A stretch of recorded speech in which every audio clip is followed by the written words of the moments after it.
नमस्कार, आप सुन रहे हैं द गैंगस्टर सागा मोहब्बत पलों में मेरे साथ। पिछले एपिसोड में क्या हुआ था ये बताने की ज़रूरत तो नहीं है। किसी किसी का दिल भी जला था, किसी किसी का नहीं भी जला था, राइट? हाँ, जलाते रहिए, बुझाते रहिए। बाकी नींद की आगोश में खो गए थे ये दोनों। सुबह उठकर जो समा बांधा था कविशा की आवाज़ ने, वो देखने लायक था। एक पवित्र भाव जिसे कहते हैं, वो सभी उस पल जीते हुए आए थे। बस यही था। बाकी आपको डिटेलिंग जाननी है तो आपको पूरा एपिसोड जाकर सुनना होगा। आइए अब अगले एपिसोड में चलते हैं। नाश्ते की टेबल सज गई थी। घर के सभी सदस्य एक दूसरे के आमने सामने बैठे हुए थे। बैठा था ये नव विवाहित जोड़ा भी। प्रिया और रूह की शरारत देखिए कि बेचारे इस नव विवाहित जोड़े को भी इन दोनों ने आमने सामने बैठने पर मजबूर कर दिया था। ये दोनों अपने पास ले गए थे कविशा को बीच में बिठाकर ये दोनों अगल अगल उसके बॉडीगार्ड बन गए थे और सामने बैठ गई थी अमाल। वैसे आमने सामने का व्यू अच्छा था, लेकिन जब पास में बैठकर हाथ थाम लिया जाता है तो वो भाव कुछ अलग आनंद दे जाता है। ये दोनों अपनी आंखों में ज़रा लाचारी लिए है, एक दूसरे को देख रहे थे। देखने के लिए नहीं बिठाया है टेबल पे, नाश्ता करने के लिए बिठाया ना माल, तो नाश्ता करो। प्रिया ने अपनी गर्दन को ज़रा नचाते हुए कहा था और उसकी नाचती गर्दन को बाखूबी देखा था माल ने। अच्छा, बहुत नाच रही है ये गर्दन। हाँ, क्यों ना नाचे भला। बस प्रिया, मम्मी ने ज़रा प्रिया को टोक दिया और अमाल ने अपनी भवें चढ़ाई। देखा, उसकी बात को तवज्जो दी गई। इसलिए काका, आपका जाना मतलब अभी जाना ज़रूरी है क्या? काका की जाने की बात पर अमाल ने काका से पूछ लिया था। हाँ, जाना तो ज़रूरी नहीं है, लेकिन एक ज़रूरी काम है, उसे निपटा लूँ। कोई गंभीर नहीं ना, कोई गंभीर बात नहीं है, काका ने बिल्कुल इस बात को हवा में डालते हुए कहा था। अब जो काका थे वो मॉम से छोटे थे, तो मॉम उनसे एक अपने बच्चों की तरह ही बात किया करती थी। सही तो कह रही हो, इतनी जल्दी क्यों जा रहा है तू? क्या कोई पुराना मसला उखड़ाया है? मॉम ने पूछा था अपनी भवें सिकोड़ते हुए। ना ना, आप चिंता मत करो, अगर पुराना मसला होगा भी तो मैं इसे लट लूँगा। काका ने ये कहकर चाय का एक सिप लिया था। कविशा बड़े गौर से ये पूरा कन्वर्सेशन सुन रही थी। नाश्ता करते करते मम्मी बोल पड़ी थी, तो हमें भी जाने की इजाज़त दीजिएगा। मम्मी ने ये कहते हुए सबको देखा। सबको संबोधित करते हुए मम्मी ने अपनी बात रखी थी। लेकिन इतनी जल्दी क्यों माँ? अमाल ने पूछ लिया था, जैसे कविशा के दिल की बात ने अमाल के शब्दों का सहारा लिया था। जल्दी कहाँ है बेटा? इतने दिन तो हो गए आए हुए, अब घर भी देखना है ना। हाँ हाँ, समधन जी ठीक कह रही हैं, घर भी तो खाली पड़ा है, घर में रहना भी तो ज़रूरी है, मॉम ने कहा था अपने निवाले को चबाते हुए। और वैसे भी बेटा, पग फेरे के लिए मुझे कुछ छोटी मोटी ही सही तैयारी तो करनी होगी ना, मम्मी ने कहा था। हाँ हाँ, पग फेरे के लिए लेकर जाना है तुझे। ये सुनकर अमाल ने ज़रा भवें से कोड़ ली थी। मॉम, पग फेरा तो हो गया था ना, कर तो लिया था पग फेरा। हाँ, तो शादी भी तो हो गई थी तेरी। हाँ, 4 फेरे भी तो ले लिए थे तेरी बीवी ने। मॉम के शब्द थे ये। मॉम के इन शब्दों पर ज़रा अमाल सीधी नज़र होती आई थी। मॉम मतलब क्या मतलब? हाँ, जब शादी दोबारा की है पूरे तरीके से तो पग फेरा भी पूरी तरीके से कर ले। पूरे तरीके से मतलब मॉम, मतलब ये कि इस बार तू कविशा को छोड़ कर आएगी, कुछ दिन वो वहाँ रहेगी। कुछ दिन मतलब वहाँ? अरे सुन तो ले मेरी पहले पूरी बात, बीच में बोल पड़ती है तू। अब क्या हो गया है तुझे? Sorry mom. अमाल का दिल ज़रा इधर उधर डोलने लगा था। फिर से ये जुदा करने की बात कर रहे थे। हाँ, तो कुछ दिन के लिए तू छोड़ कर आएगी उसे, फिर उसके बाद तू लेने जाएगी। इस तरीके का पगफेरा बताया है पंडित जी ने, इस पंडित की तो मैं। अमाल ने अपने मन में कहा था ये। कविशा चुपचाप सुन रही थी और अमाल को देख रही थी। मॉम फिर ये कितने दिन के लिए, मतलब कितने दिन के लिए जाएंगी? ज़रा नर्म हो गई थी अमाल की आवाज़, और अपनी आंखों में प्यार लिए, एक केयरिंग भाव लिए, एक लाचारी लिए कविशा अमाल को देख रही थी। वो भी अमाल से दूर नहीं जाना चाहती थी। कुछ दिन क्या बताऊँ, 4 दिन कम से कम रहने के लिए कहा है। 4 दिन मॉम? अरे इतनी बेचैनी क्यों? हाँ अब नहीं, ये बेचैनी नहीं। हाँ हाँ, अब तो इसे बेचैनी होगी ही। काका खाते खाते बोल पड़े थे। नहीं काका, वो आ, अपने सर को ज़रा खुजलाया था अमान ने।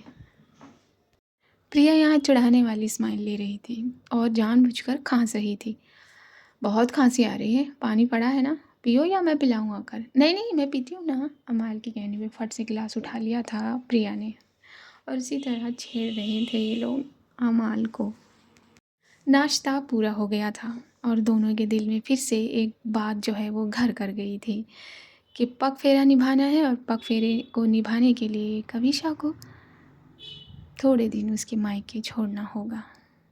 कैसे कैसे करेंगे ये दोनों? यही सोच सोच कर सिर्फ एक दूसरे को देखते नज़र आ रहे थे, क्योंकि अभी पूरा परिवार हॉल में बैठे कुछ बातें कर रहा था। अच्छा बहन जी, अब चलना चाहिए, क्योंकि शाम तक तो दोनों बेटियां घर आएंगी। क्या शाम को? अमाल ने फिर भवें से कोड़ते हुए पूछा। हाँ हाँ, शाम को ही जाना है तुझे उसे लेकर। लेकिन मॉम इतनी जल्दी, तुझे क्या हो गया है?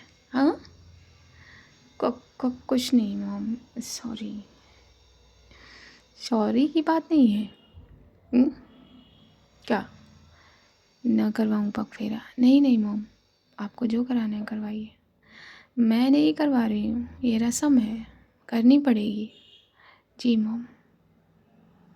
ये कहते हुए, ये एक्सेप्ट करते हुए अमाल ने सर को ज़रा हल्का झुका लिया था और प्रिया और मम्मी को विदा कर दिया था। कविशा को गले लगाते वक्त, जाते वक्त जब कविशा को गले लगाया था मम्मी ने, तो उनकी आंखें फिर नम हो आई थी। क्या मम्मी, शाम को तो आ जाएगी नदी, तो क्यों रो रही हैं आप? चलो ना जल्दी घर पे, घर भी तो ठीक ठाक करना होगा। प्रिया ने कहा। हाँ हाँ, मैं हूँ ना, मैं हेल्प कर दूँगा। धीरे से उदय ने प्रिया से कहा था। क्यों, तुम क्यों आओगे? हाँ, तुम्हारा काम है छोड़ना, समझे? अरे नहीं नहीं, मैं बाकी भी बहुत काम करने जानता हूँ, तुम्हें मालूम नहीं है, मैं मल्टीटास्कर हूँ। अच्छा, बहुत मल्टीटास्क देखे मैंने तुम्हारे, ठीक है। ये अपनी ही नोक झोंक में बिजी थे और वहाँ मम्मी जो भी मेहमान बचे थे हवेली पर उन सब से विदा ले रही थी। ऐसा करते करते 20 मिनट गुजर गए थे। 20 मिनट के बाद उदय ने गाड़ी का दरवाज़ा खोला, मम्मी को बिठाया, उसके बाद प्रिया को, और वो गाड़ी यहाँ से निकाल ले गया था। वक्त ज़रा ज़रा आगे चला गया। आज ये दिन ऐसे बीत रहा था जैसे किसी ने बैलगाड़ी नहीं, किसी ने बुलेट की मोटर इस दिन के आगे लगा दी हो और वो जल्दी जल्दी भाग रहा हो। इसी तरह काका भी विदा ले गए थे। कह गए थे कि 3-4 दिन में फिर से वो वापस आएंगे। और कविशा दिन भर मेहमानों के साथ बिजी थी।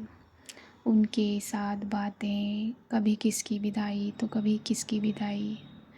मॉम पूरे दिन बिजी थी और कविशा भी उनके साथ। दिन अभी पूरा बीता नहीं था। उदय छोड़कर आ गया था प्रिया को और अपने कदम जल्दी जल्दी अंदर की तरफ बढ़ा रहा था। इतनी जल्दी में कहाँ चलता चला जा रहा है? हाँ, अमाल ने पुकारा था यहाँ उदय को। अमाल की पुकार पर उदय पीछे मुड़ा था। बॉस, मैं आपको ही ढूंढ रहा था। मैं सुबह से आपको ढूंढ रहा हूँ। अच्छा, और तुझे मैं मिली नहीं सुबह से? मिली थी बॉस, लेकिन अकेले नहीं ना। क्या हुआ, कोई सीरियस बात है? हाँ बॉस, बहुत सीरियस बात है। एक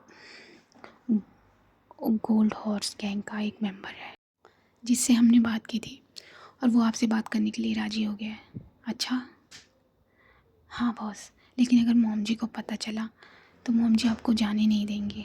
अरे मॉम को पता नहीं चलना चाहिए, मॉम को बताएगा कौन? हाँ, लेकिन बॉस, अगर आप घर पे नहीं मिली तो अरे शाम तक तो मैं आ ही जाऊँगी। ये दोनों बातें कर रहे थे और इधर उधर देख रहे थे कि कोई इनकी बातें सुन तो नहीं रहा। अब लेकिन बॉस, अरे तू टेंशन मत ले, मैंने तुझे कहा ना, तू बस कार रेडी रख, मैं यहाँ से निकल कर आती हूँ। ओके बॉस, ये कहा था उदय ने और अपने कदम उसने बाहर कार की तरफ कर दिए थे। मौका देखकर कविशा भी कार पर पहुंच ही गई थी और ये दोनों निकल पड़े थे उस गोल्ड हॉर्स के मेंबर्स से मिलने के लिए। यहाँ कविशा का ध्यान गया नहीं। उसे लगा अमाल अपने कमरे में आराम कर रही होगी, क्योंकि वो तो कभी लॉन तो कभी हॉल, किसी न किसी मेहमान के साथ कविशा बात करने में बिजी थी, तो कभी कोई विदा ले रहा था। इस बीच उदय और अमाल पहुंच गए थे उस मेंबर के पास, एक बहुत सुनसान जगह पर, बहुत सुनसान, सिर्फ खेत थे और खेत के इर्द गिर्द इक्के दुक्के पेड़ होंगे, लेकिन खेत में फसलें उगाई गई थी। फसल थी गेहूं की, जो अपने उफान पर थी। बॉस, पूरा ये दोनों उस आदमी के पास पहुंचे थे। तुम अमाल है ना? उस आदमी ने अमाल को देखकर पूछा। हाँ, अमाल कपूर। हाँ हाँ, कपूर। तुम्हें कौन भूल सकता है? क्या तुम मुझे जानते हो? अमाल ने उस आदमी से पूछा। नहीं, मैं तुम्हें नहीं, तुम्हारे फादर को जानता था। क्या? अमाल हैरानी के साथ साथ चौंक गई थी, क्योंकि हाँ, वो आदमी था उस उम्र का कि वो अमाल के फादर को जानने की बात कर रहा है, तो हो सकता है ये सच हो। मैं कैसे मान लूँ कि तुम सच कह रहे हो? एक मिनट, ये कहकर उस आदमी ने अपनी पॉकेट में हाथ डाला था और अपना पर्स निकाला था। पर्स खोलकर उसने अमाल की निगाहों के सामने किया था। अमाल ने चौंकते हुए उसके पर्स को अपने हाथ में पकड़ लिया था और उस आदमी ने पर्स छोड़ दिया था। ये तो बाबा है तुम्हारे पास। हाँ, ये तुम्हारे बाबा हैं और ठीक उनके बगल में मैं। तुम मेरे पापा के साथ थे? हाँ, मैं तुम्हारे पापा के साथ था और वो इस गोल्ड हॉर्स के नींवधार थे। हाँ, ये मुझे मालूम है, और तुम में से किसी ने मेरे बाबा को मार कर ये ग्रुप, ये गैंग अपने नाम कर लिया है ना? नाम करना ही था तो कर दे, लेकिन मेरे बाबा को मारा क्यों? देखो अमाल, मैं ये श्योर नहीं हूँ, लेकिन हाँ, तुम्हारे बाबा को मारने वाला गोल्ड हॉर्स से कोई नहीं है। जब अमाल ने ये सुना तो वो थोड़ी देर के लिए खामोश हो गई, जैसे उसके कानों पर से किसी ने पर्दे निकाल दिए हों। कभी इतनी तेज़ आवाज़ आ रही थी उसके कानों में हवाओं की और पक्षियों के चहकने की, तो कभी बिल्कुल शांत, पिन ड्रॉप साइलेंस। थोड़ी देर खामोश रहने के बाद उसने फिर से घूर कर उस आदमी को देखा। तुम झूठ बोल रहे हो, तुम सच को बदलना चाहते हो, है ना? लेकिन भूलो मत, मैं गोल्ड हॉर्स के किसी भी मेंबर को नहीं छोड़ूंगी। नहीं अमाल, मैं झूठ नहीं बोल रहा। हाँ, थोड़ी तफ्तीश करनी होगी हमें, लेकिन मेरा 70% यकीन है कि तुम्हारे बाबा को मारने वाला गोल्ड हॉर्स से नहीं है। तो फिर अगर गोल्ड हॉर्स से कोई नहीं है तो फिर कौन है? यही तो पता करना है अमाल कि वो कौन है। क्या तुम इस आदमी को जानते हो? अमाल ने ये कहकर विनय के फादर का नाम लिया था। हाँ, वो फ़िलहाल गोल्ड हॉर्स का हेड है। तो उसी ने मेरे पापा को मारा है, उसी ने मेरे पापा की जान ली है, और तुम झूठ कह रहे हो। और तुम मेरे सामने जिंदा सिर्फ इसलिए खड़े हो क्योंकि तुम्हारे पास मेरे बाबा की फ़ोटो है और तुम उनके साथ हो। दांत पीसकर अपनी बात कही थी अमाल ने, और उदय भी पीछे खड़े आक्रोश में भर रहा था। नहीं, उसने तुम्हारे बाबा को नहीं मारा। इस बात का मैं तुम्हें सबूत दे सकता हूँ। क्या? हाँ, तुम्हारे बाबा को मारने वाला उनका करीबी है। अच्छा, तो करीबी तो तुम भी दिख रहे हो मेरे बाबा के। क्या तुमने? अगर मैंने तुम्हारे बाबा को मारा होता तो मैं तुम्हारे सामने नहीं खड़ा होता, तुम्हारे ऊपर गन तान कर तुम्हें शूट कर चुका होता। जब उस आदमी ने ये कहा तो उदय ने अपने कदम जरा आगे बढ़ाना चाहे, लेकिन अमाल ने उसका हाथ पकड़कर उसे रोक दिया। रिलैक्स। यही तो कमी है आजकल के खून में। मिनटों में उबाल आता है और मिनटों में ठंडे पड़ जाते हैं। सोचने समझने की शक्ति बहुत कम है। जब उस आदमी ने ये कहा तो उसने अमाल को देखा। तुम्हारे कहने का क्या मतलब है? यही कहने का मतलब है मेरे कि तुम्हारे बाबा को मारने वाला उन्हीं का कोई करीबी था। और तुम जिस तरह गोल्ड हॉर्स के सारे मामले अपनी तरफ खींच ले रही हो, तो गोल्ड हॉर्स के हेड ने मुझे तुम्हारे पास भेजा है। तुम्हें वो अपनी गैंग में शामिल करना चाहते हैं। इसीलिए मैंने उदय से ये मीटिंग तय की, वरना मेरे पास इतना वक्त नहीं। और हाँ, मुझे तुम्हारे बाबा के कातिल को पकड़ना है और वही मंजिल तुम्हारी है। तो जब मंजिल एक है तो क्यों ना एक साथ चला जाए। हाँ, मुझे किसी गैंग का मेंबर नहीं बनना, मुझे गैंग का हेड बनना है। सुना तुमने?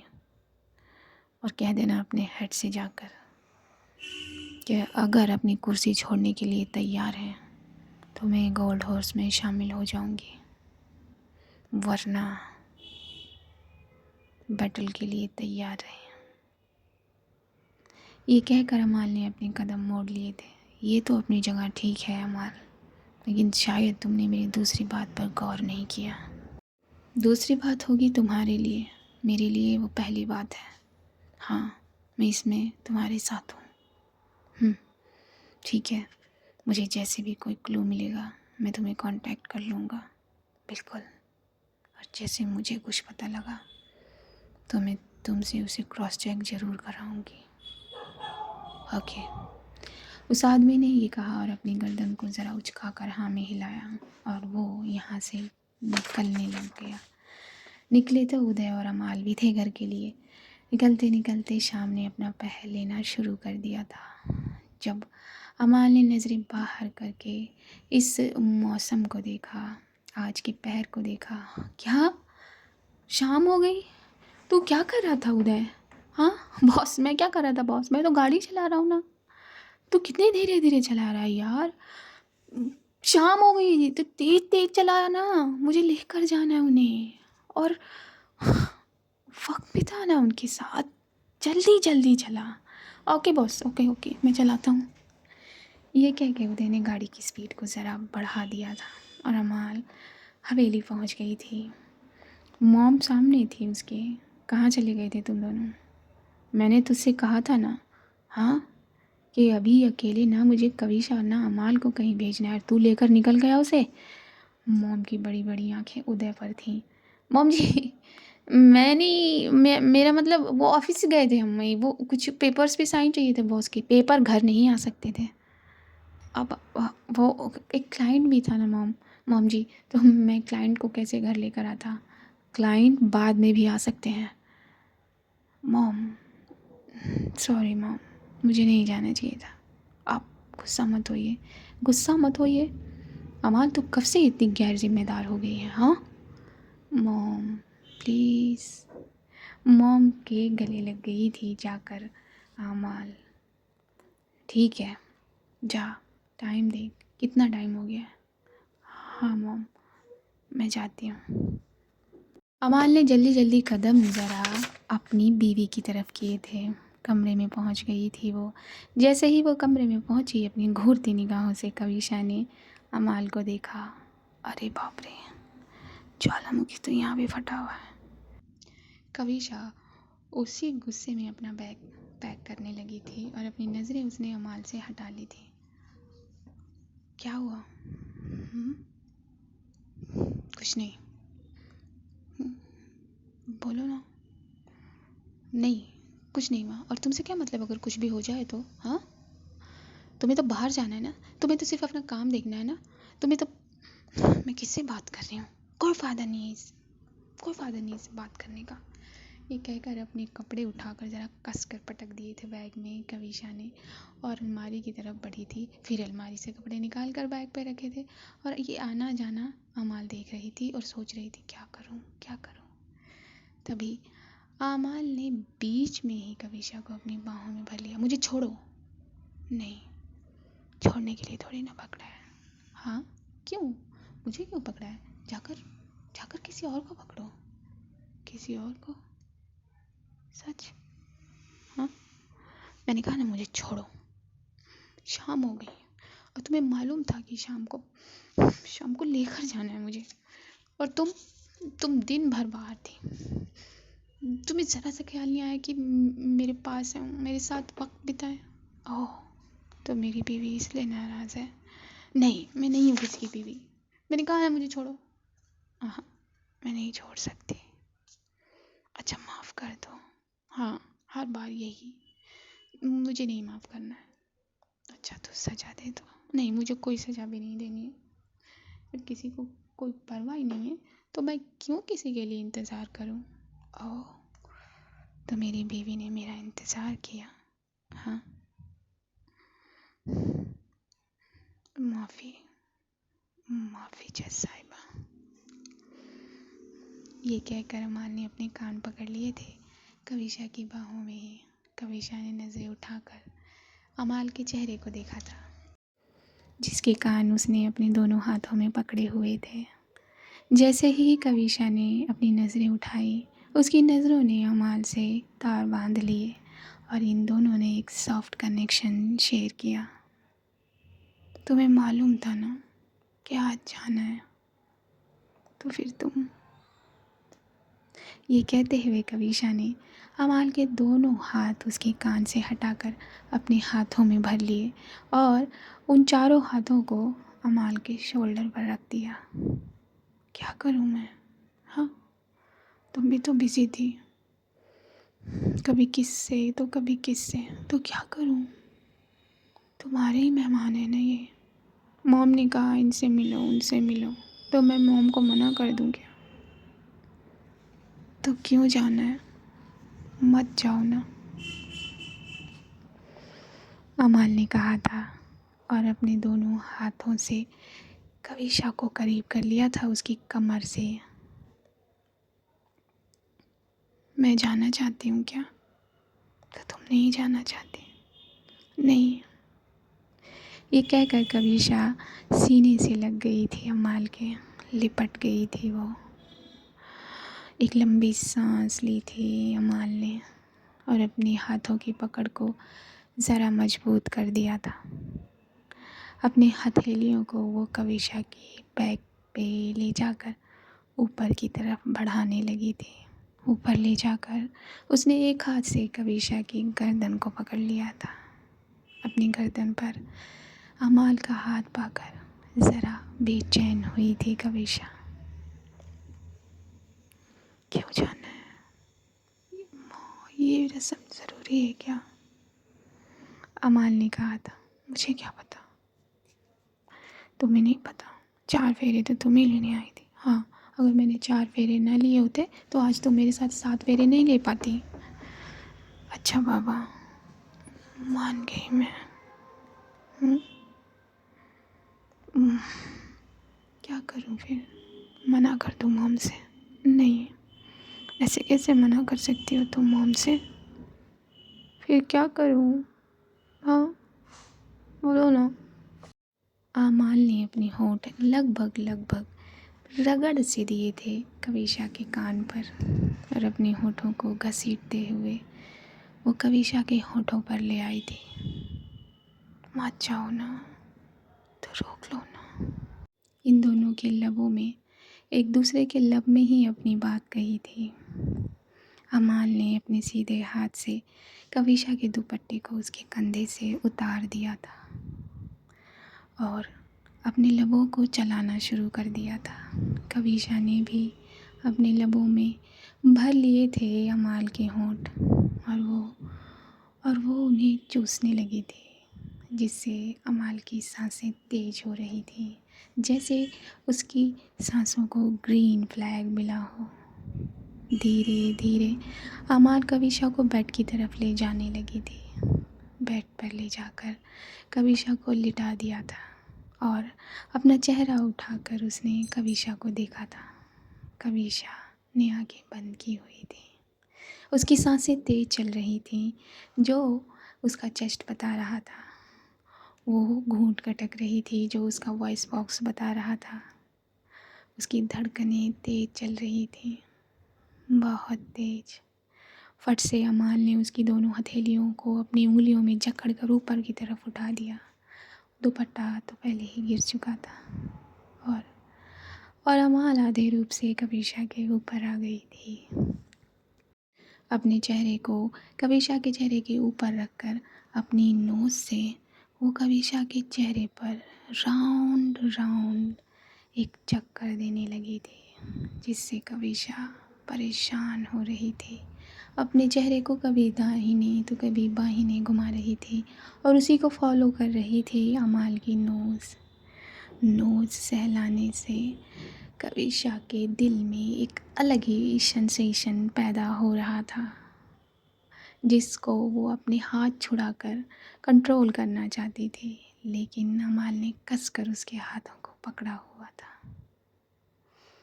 अमाल अपनी नोज़ को ज़रा नीचे सरकाने लगी थी गर्दन पर एक पूरा घुमाव दे देने के बाद वो नीचे बढ़ी थी और कविशा की सांसें जैसे रुकने वाली थी, लेकिन सांसों को रुकने से रोक लिया था दरवाजे की नॉक ने और ये दोनों ज़रा अलग हो गए थे। कौन है? मैं देखती हूँ, ये कहकर कविशा उठी थी और उसने अपना दुपट्टा उठाया था। दुपट्टा उठाकर उसने दरवाज़ा खोला था। सॉरी भाभी, आप दोनों कुछ कर तो नहीं रहे थे? वो रू थी। बदमाश, कुछ भी बोलती है। ये कहकर कविशा ने जरा कान पकड़ लिए थे रू के। आओ भाभी, मॉम ने कहा है जल्दी जल्दी करो, आपको मालूम है ना पंडित जी का बताया हुआ मुहूर्त। ये कहकर रू ने अपना कान ज़रा सहलाया था। मुड़ी थी कविशा और उसने अमाल की तरफ देखा था, जो बेड पर लेटी हुई थी। एके, क्या हुआ, आप उदास क्यों? ये कहकर रू जाकर एके के पास बैठ गई थी और कविशा मुस्कुराते हुए आकर अपना बैग जरा सैंतने लगी थी। बैग में उसने कपड़े भर लिए थे और अमाल उसे देख रही थी। तभी मॉम के कदम भी इस तरफ आ गए थे। तो हो गई तैयारी दोनों की? मुझे क्या तैयारी करनी है मॉम? हाँ ठीक है, वो सुबह से मुंह लटकाया हुआ है, नहीं जाने देना तुझे? नहीं मॉम, मैं क्या बोल सकती हूँ इसमें? हाँ तो चुपचाप जाकर छोड़ कर आ। जी, क्या मैं वहाँ रात नहीं गुजार सकती? नहीं, बिल्कुल नहीं। ठीक है। मॉम ने कुछ बॉक्सेस पकड़ाए थे कविशा को अपने बैग में रखने के लिए। मॉम ये क्या है? ये तेरे लिए नहीं है, ये प्रिया के लिए और बहन जी के लिए है। लेकिन मॉम अभी तो वो लोग गए। हाँ तो तू अपने ससुराल से जा रही है ना, तो क्या खाली हाथ जाएगी? रख इसको। अच्छा उठ, तू क्या लेटी हुई है? जी। मॉम के कहने पर अमाल के क्या ही शब्द निकलते। चुपचाप वो खड़ी हो गई थी और बैग थाम लिया था कविशा का। कविशा ने अपने दुपट्टे को ठीक किया था और ये दोनों निकलने लगे थे। मॉम ने आशीर्वाद दिया था। रूह गले मिल गई थी दोनों के और मुंह बनाते हुए अमाल ने डिक्की खोली थी। उदय फट से दौड़ा था ताकि बैग उठाकर वो डिक्की में रख दे, लेकिन अमाल की घूरती निगाहों से ही वो वहीं रुक गया और अमाल ने खुद अपनी कविशा का बैग अपनी ब्लैक स्कॉर्पियो की डिक्की में रखा था। फट से कविशा के लिए वो डोर ओपन कर दिया था और ख़ुद ड्राइविंग सीट पर बैठ गई थी। मॉम से आशीर्वाद ले लेने के बाद फट से अपनी स्टीयरिंग को राइट तरफ घुमाते हुए स्कॉर्पियो को हवेली से निकाल लिया था। उसका मन, उसका मुंह, उसका चेहरा सब उदास हो गया था। उसे देखकर कविशा को बहुत प्यार आया था। उसने फट से अमाल का बायां हाथ अपने बाहों में भर लिया और अपने सर को उसके कंधे पर रख दिया। क्या हुआ? ऐसी शक्ल बनाओगी? तो क्या करूं? मैं आऊँगी नहीं क्या वापस, जो ऐसी शक्ल बनाई हुई है? हाँ आओगी, लेकिन 4 दिन के बाद। तब तक मैं क्या करूँगी? अच्छा, और ये दिन में नहीं सोचा था कभी? अच्छा बस भी, ये चेहरा ठीक करो ना प्लीज़। अपना सर झुकाकर, अपनी निगाहें झुकाकर अपने ही कंधे को देखा था अमाल ने, क्योंकि कंधे पर ही कविशा का चेहरा था। फट से कविशा ने अमाल की चिन को चूम लिया था।